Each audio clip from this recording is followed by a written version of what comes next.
Praise the Lord. Greetings to you all in the name of our Lord and Savior Jesus Christ. Today's Bible verse, the Gospel according to St. Matthew, chapter 28, verse 20. I will be with you always to the end of the age. ಮತ್ತಾಯನು ಬರೆದ ಸುವಾರ್ತೆ 28ನೇ ಅಧ್ಯಾಯ 20ನೇ ವಚನ. ನೋಡಿರಿ, ನಾನು ಯುಗದ ಸಮಾಪ್ತಿಯವರೆಗೂ ಎಲ್ಲಾ ದಿವಸ ನಿಮ್ಮ ಸಂಗಡ ಇರುತ್ತೇನೆ. ಇವತ್ತು ನಮ್ಮ ದೇವರು ನಮಗೆ ಅದ್ಭುತವಾದ ವಾಗ್ದಾನದ ವಾಕ್ಯವನ್ನು ಕೊಡ್ತಾ ಇದ್ದಾರೆ. ಏನೆಂದರೆ, ನಮ್ಮ ಯೇಸು ಸ್ವಾಮಿ ನಮಗೆ ಹೇಳ್ತಾ ಇದ್ದಾರೆ, ನಾನು ನಿಮ್ಮ ಸಂಗಡ ಇರುತ್ತೇನೆ ಎಂಬುದಾಗಿ. ಹೌದು, ಯಾರಾದರೂ ನಮ್ಮ ಜೊತೆಗಾರರು, ನಮ್ಮ ಸಹೋದರರು, ನಮ್ಮ ಗೆಳೆಯರು ನಮಗೆ ನಾನು ನಿಮ್ಮ ಜೊತೆಗೆ ಇರುತ್ತೇನೆ ಎಂದು ಹೇಳಿದರೆ ನಮಗೆ ಎಷ್ಟು ಸಂತೋಷವಾಗುತ್ತದೆ. ನಮ್ಮ ಕಷ್ಟದ ಸಮಯದಲ್ಲಿ, ನಮ್ಮ ಅನಾರೋಗ್ಯತೆಯ ಸಮಯದಲ್ಲಿ, ಅಥವಾ ನಮ್ಮ ಮನೆಯಲ್ಲಿ ಸಮಾರಂಭಗಳಿರುವಾಗ, ಅಂಥ ಸಂದರ್ಭದಲ್ಲಿ ಯಾರಾದರೂ ಬಂದು ನಾನು ನಿಮ್ಮೊಂದಿಗಿರುತ್ತೇನೆ, ನಾನು ನಿಮಗೆ ಸಹಾಯ ಮಾಡುತ್ತೇನೆ ಎಂದರೆ ಎಷ್ಟು ಸಂತೋಷ ಉಂಟಾಗುತ್ತದೆ ಅಲ್ವಾ? ಅದಕ್ಕಿಂತಲೂ ಹೆಚ್ಚಾಗಿ ಇವತ್ತು ನಮ್ಮ ಯೇಸು ಸ್ವಾಮಿ ನಮಗೆ ಹೇಳ್ತಾ ಇದ್ದಾರೆ, ಏನೆಂದರೆ ನಾನು ನಿಮ್ಮ ಸಂಗಡ ಇರುತ್ತೇನೆ ಎಂಬುದಾಗಿ. ಯಾವತ್ತು ಇರುತ್ತೇನೆ ಎಂಬುದಾಗಿ ಹೇಳ್ತಾ ಇದ್ದಾರೆ. ಇವತ್ತು ಒಂದು ದಿವಸಕ್ಕಾಗಿಯಾ? ಅಲ್ಲ ನನ್ನ ಪ್ರಿಯ ದೇವಜನರೇ, ನಾನು ಯುಗದ ಸಮಾಪ್ತಿಯವರೆಗೂ ಎಲ್ಲ ದಿವಸ ನಾನು ನಿಮ್ಮ ಸಂಗಡ ಇರುತ್ತೇನೆ ಎಂಬುದಾಗಿ ಯೇಸು ಸ್ವಾಮಿ ಇಲ್ಲಿ ಹೇಳ್ತಾ ಇದ್ದಾರೆ. ಕೇವಲ ಒಂದು ದಿನದ 24 ಗಂಟೆ ಎಂಬುದಾಗಿ ಅಲ್ಲ, ಒಂದು ವಾರದ 7 ದಿನಗಳು ಮಾತ್ರ ಎಂಬುದಾಗಿ ಅಲ್ಲ, ಒಂದು ತಿಂಗಳ 30 ದಿನಗಳು ಮಾತ್ರ ಎಂಬುದಾಗಿ ಅಲ್ಲ, ಒಂದು ವರ್ಷದ 12 ತಿಂಗಳು ಮಾತ್ರ ಎಂಬುದಾಗಿ ಅಲ್ಲ, 365 ದಿವಸ ಮಾತ್ರ ಅಲ್ಲ, ಆದರೆ ನಮ್ಮ ಜೀವಮಾನ ಪೂರ್ತಿ ಯುಗದ ಸಮಾಪ್ತಿಯವರೆಗೂ, ಈ ಲೋಕ ಅಳಿದು ಹೋಗುವವರೆಗೂ ನಮ್ಮ ಯೇಸು ಸ್ವಾಮಿ ನಮ್ಮ ಸಂಗಡ ಇರುತ್ತೇನೆ ಎಂಬುದಾಗಿ ವಾಗ್ದಾನವನ್ನು ಕೊಡ್ತಾ ಇದ್ದಾರೆ. ಹೌದು, ನಮ್ಮ ಯೇಸು ಸ್ವಾಮಿ ವಾಗ್ದಾನವನ್ನು ಕೊಟ್ಟು ನೆರವೇರಿಸುವಂಥ ದೇವರು. ಅಂದು ಶಿಷ್ಯರಿಗೆ ಯೇಸು ಸ್ವಾಮಿ ಹೇಳ್ತಾ ಇದ್ದಾರೆ, ನಾನು ನಿಮ್ಮ ಸಂಗಡ ಇರುತ್ತೇನೆ ಎಂಬುದಾಗಿ.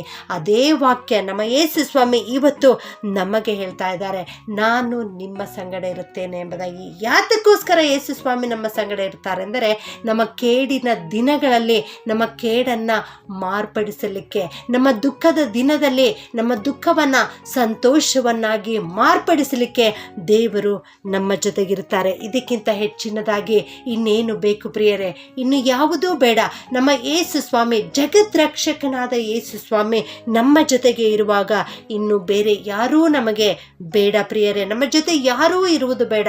ನಮ್ಮ ಜೊತೆ ನಮ್ಮ ತಂದೆ ಇರದಿದ್ದರೂ ಚಿಂತೆ ಇಲ್ಲ, ತಾಯಿ ಇರದಿದ್ದರೂ ಚಿಂತೆ ಇಲ್ಲ, ಸಹೋದರ ಸಹೋದರಿಯರು ಇರದಿದ್ದರೂ ಚಿಂತೆ ಇಲ್ಲ.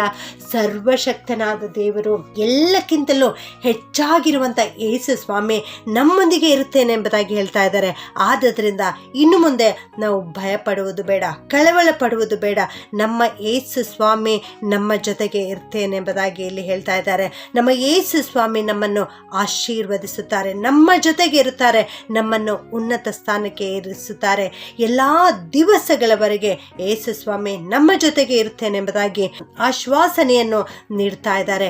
ನನ್ನ ಪ್ರಿಯ ದೇವಜನರೇ, ಇವತ್ತು ನನ್ನ ಜೊತೆಗೆ ಯಾರೂ ಇಲ್ಲ ಎಂಬುದಾಗಿ ನೀವು ಚಿಂತಿತರಾಗಿದ್ದೀರಾ, ಸಹಾಯಕ್ಕೆ ಯಾರೂ ಇಲ್ಲ ಎಂಬುದಾಗಿ ನೀವು ಚಿಂತಿತರಾಗಿದ್ದೀರಾ.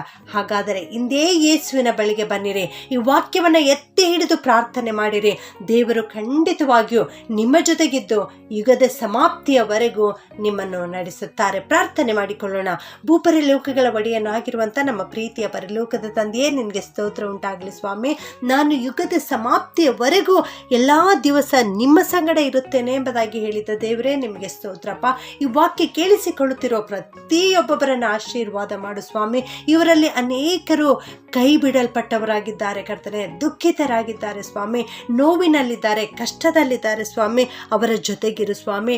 ಒಂಟಿತನವನ್ನು ಅನುಭವಿಸುವಂಥ ಎಲ್ಲ ನನ್ನ ಸಹೋದರ ಸಹೋದರಿಯರ ಜೊತೆಗೆ ನೀನಿರು ಸ್ವಾಮಿ. ನೀನು ಸಹಾಯಕನಾಗಿದ್ದುಕೊಂಡು ಅವರ ಬಲಗಡೆಯಲ್ಲಿ ನೆರಳಿನಂತೆ ಇದ್ದು, ತಂದೆಯೋಪಾದಿಯಲ್ಲಿ ಅವರ ಜೊತೆಗಿದ್ದು, ತಾಯಿಯೋಪಾದಿಯಲ್ಲಿ ಅವರಿಗೆ ಸಂತೈಸಿ ನೀನು ಅವರನ್ನು ಕಾಪಾಡು ಸ್ವಾಮಿ. ಅವರನ್ನು ಬಲಪಡಿಸು, ಅವರನ್ನು ಆಶೀರ್ವದಿಸು. ಅವರು ಜಯದ ಜೀವಿತವನ್ನು ಜೀವಿಸಲಿಕ್ಕೆ ಕೃಪೆ ಮಾಡಿ ನಡೆಸಬೇಕಾಗಿ ಈ ಪ್ರಾರ್ಥನೆಯನ್ನು ಯೇಸುವಿನ ನಾಮದಲ್ಲಿ ಬೇಡುತ್ತೇನೆ ತಂದೆಯೇ, ಆಮೆನ್.